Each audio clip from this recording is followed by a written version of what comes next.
Allah-u Teala'nın ümumi və xüsusi rəhməti. Təfsirçilər arasında ən geniş yayılmış fikrə əsasən Allah-u Teala'nın rəhman sifəti onun ümumi rəhmətinə işarə edir.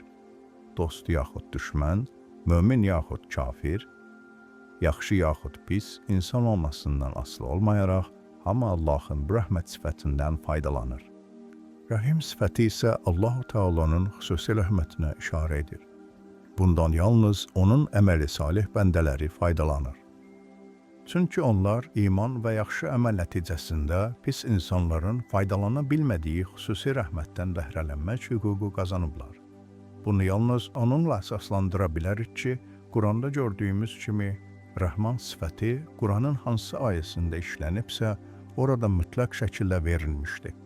Bu da onun ümumi rəhmət anlamını verdiyini nəzərə çatdırır. Lakin rəhim sifəti bəzi hallarda mütləq verilsə də, bəzi hallarda müəyyən qeydlərlə verilmişdir. Bu isə onun xüsusi rəhmət mənasını verdiyini göstərir.